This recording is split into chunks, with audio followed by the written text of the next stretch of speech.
Tuan guru PAUD, kepala sekolah, dan orang tua anak PAUD. Kurikulum baru, kurikulum prototipe, menguraikan beberapa karakteristik atau sifat khas pendidikan anak usia dini. Di dalam video ini, kami angkat salah satu karakteristik pembelajaran di PAUD, yakni pembelajaran di PAUD mendukung kesejahteraan atau well-being anak. Apa dan bagaimana itu persisnya? Kita bahas ya. Pastikan Anda sudah mensubscribe kanal ini. Kesejahteraan anak adalah soal yang sangat penting. Di Indonesia, kita mempunyai satu undang-undang yang khusus mengatur kesejahteraan anak. Di tempat pembelajarannya, yaitu di PAUD, anak juga perlu mendapatkan dan merasakan kesejahteraan. Keberhasilan pendidikan anak usia dini berhubungan erat dengan kesejahteraan yang didapatkan anak di lingkungan pembelajarannya. Kalau anak tidak mendapatkan kesejahteraan di tempat pembelajarannya, itu dapat berpengaruh buruk terhadap perkembangan anak. Karena itu, sangat tepat kurikulum prototipe menyatakan kesejahteraan anak sebagai salah satu karakteristik atau sifat khas pembelajaran di PAUD. Apa itu kesejahteraan anak? Kurikulum prototipe menerjemahkan kesejahteraan dari kata well-being. Menurut suatu asosiasi psikologi terkemuka di dunia, well-being adalah keadaan gembira atau puas. State of happiness and contentment. Keadaan itu ditandai oleh antara lain: 1. Tingkat stres yang rendah. 2. Kualitas hidup yang baik. 3. Kesehatan mental yang baik. 4. Kesehatan fisik yang baik. Salah satu ukuran kesejahteraan atau well-being anak adalah tingkat stres anak yang rendah, serendah mungkin. Stres adalah reaksi tubuh secara individu. Reaksi tubuh itu berupa reaksi psikis maupun reaksi fisik. Reaksi tubuh terhadap apa? Terhadap tekanan. Tekanan yang bagaimana? Tekanan yang kita nilai tidak bisa kita atasi dan akan berakibat buruk untuk diri kita. Anak mengalami stres kalau dia merasa tidak mampu mengatasi suatu tekanan. Sedangkan sang anak membayangkan kalau tekanan itu tak bisa diatasinya, ia akan mengalami akibat buruk. Tekanan itu bisa datang dari dalam diri anak sendiri, juga bisa datang dari luar diri anak. Situasi yang menekan itulah situasi yang mengakibatkan stres. Untuk mengurangi stres yang dialami anak di tempat pembelajarannya di PAUD, para pendidik perlu melakukan ini. Antara lain, 1. Mempertimbangkan suatu harapan, apalagi tuntutan yang disampaikan kepada anak. Apakah itu akan memotivasi anak atau malah justru dianggap sebagai tekanan oleh sang anak? Kedua, menghapus model pembelajaran drilling atau latihan berulang-ulang yang monoton. Seperti drilling dalam menulis huruf atau angka. Dan kegiatan-kegiatan lain yang merupakan beban bagi anak.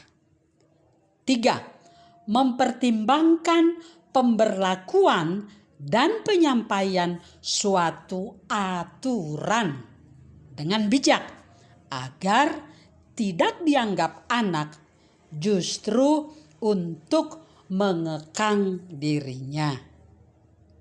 4. Memastikan anak tidak mengalami kesepian atau diasingkan oleh teman-temannya di lingkungan pembelajaran.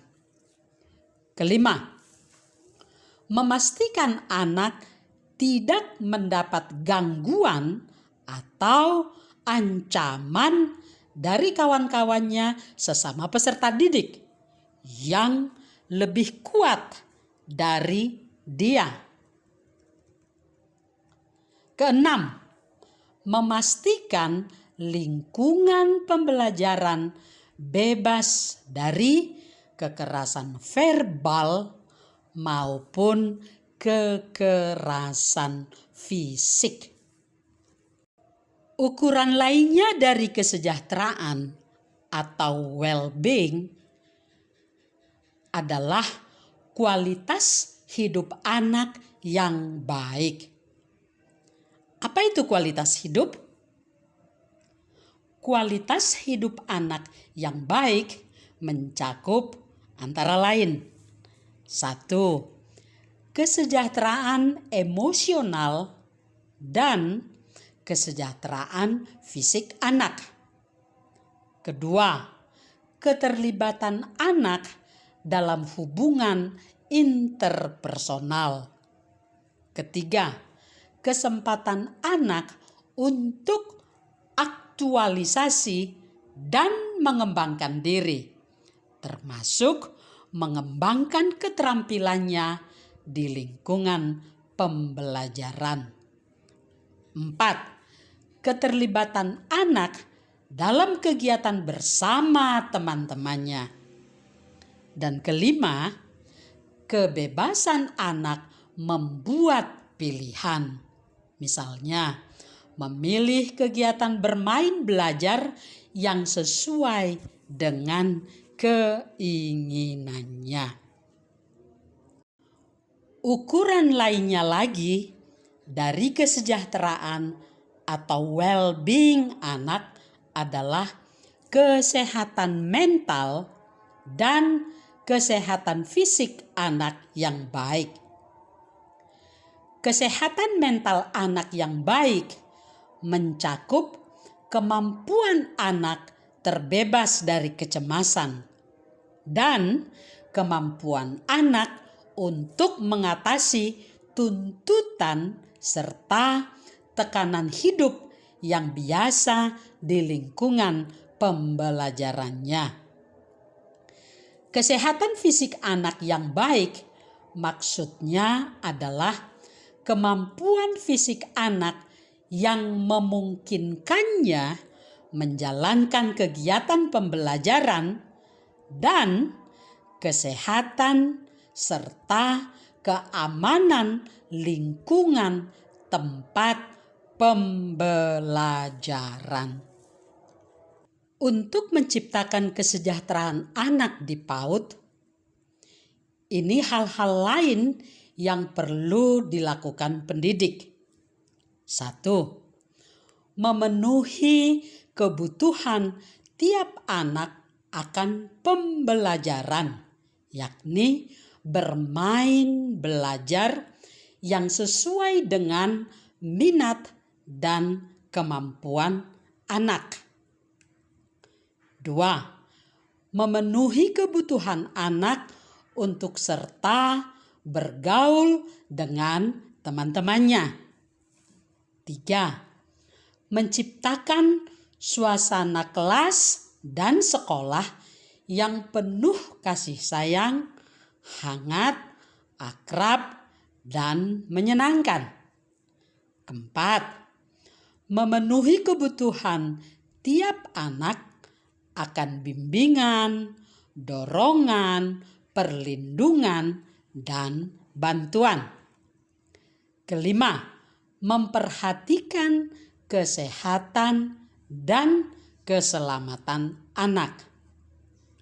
6. Melengkapi sarana belajar, yakni bahan ajar dan media pembelajaran anak yang muatannya mencakup semua aspek tumbuh kembang anak usia dini, yaitu kognitif, sosial emosi, moral agama, fisik motorik, dan bahasa.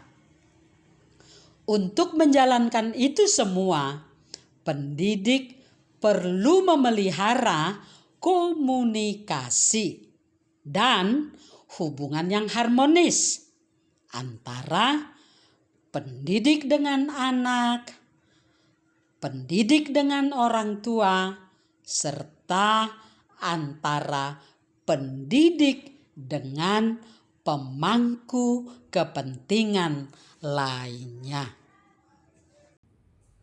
Itulah tentang pembelajaran di PAUD yang mendukung kesejahteraan atau well-being anak. Salah satu dari karakteristik atau sifat khas pembelajaran di PAUD. Terima kasih. Sampai jumpa di video-video kami yang lainnya.